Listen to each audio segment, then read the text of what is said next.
The Firefighter's Duty. I'm David Lawson, a firefighter at Station 17. Every day I wake up ready to face danger. Fires, accidents, rescues. It's what I've trained for.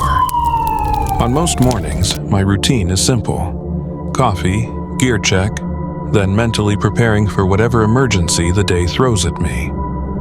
But today was different. The call came in just after dawn.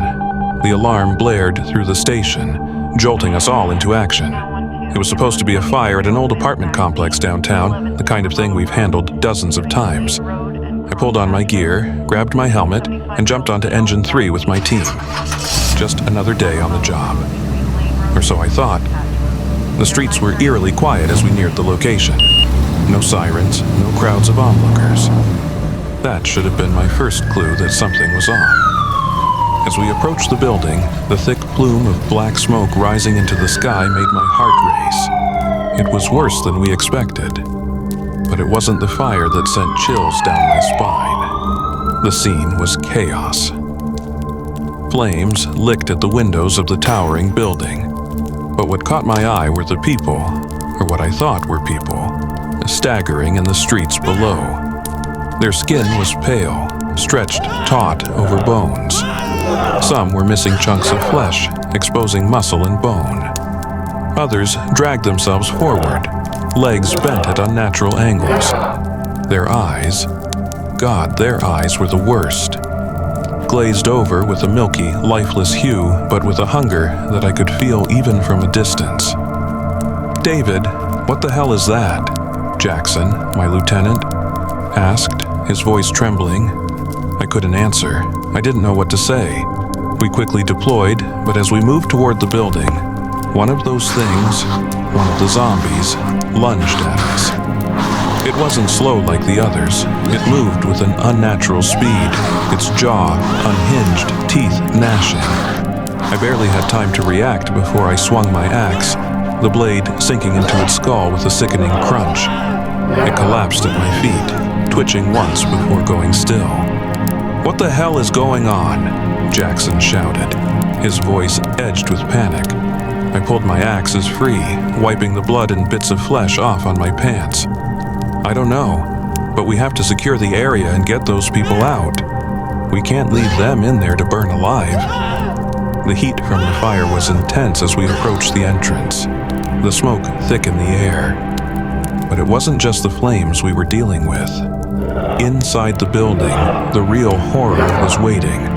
As soon as we pushed open the door, the smell hit us. Burning flesh, blood, and something else. Something foul, like death itself, had come to greet us. We moved cautiously, my axe held tightly in my grip, every muscle in my body tense. The fire raged above us, but the real danger was crawling through the hallways. We could hear them, those things, moving, groaning, their footsteps uneven and shuffling. My heart pounded in my chest as I led the way. "Over there," shouted Kelly, one of the younger firefighters, pointing to a group of civilians huddled in the corner of a stairwell. They looked terrified, covered in soot and ash, but alive. "We need to get them out now." "All right, let's move," I ordered, my voice more steady than I felt. We split up. Half of us would escort the survivors back to the trucks. The rest would search the building for anyone else trapped. As we made our way deeper into the complex, I could feel the weight of responsibility pressing down on me.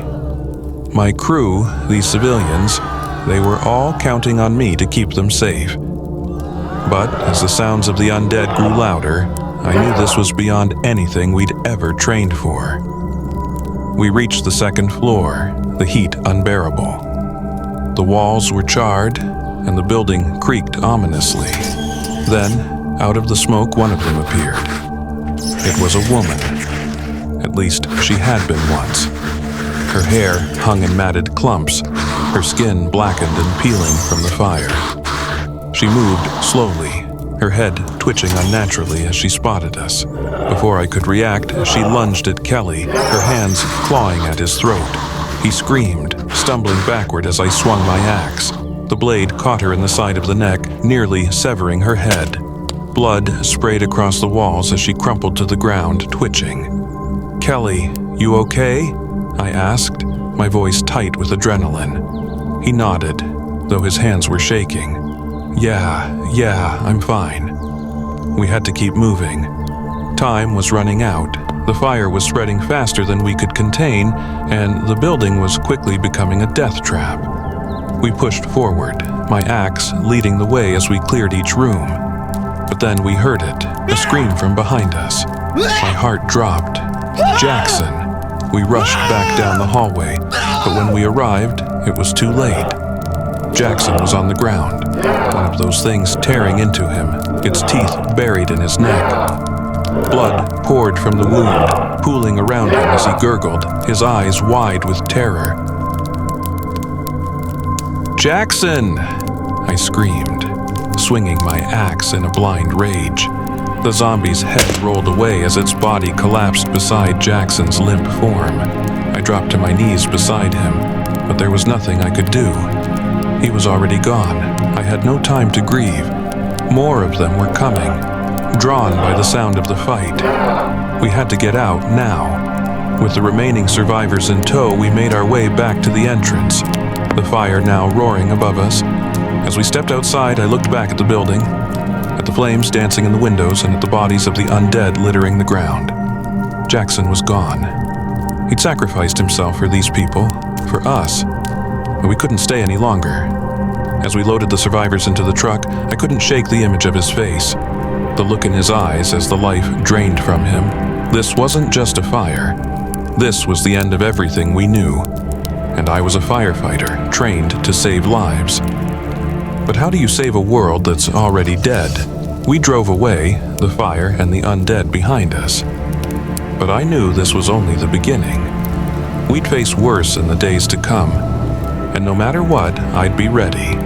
Because that's my duty. To fight, to survive, and to remember the ones we couldn't save.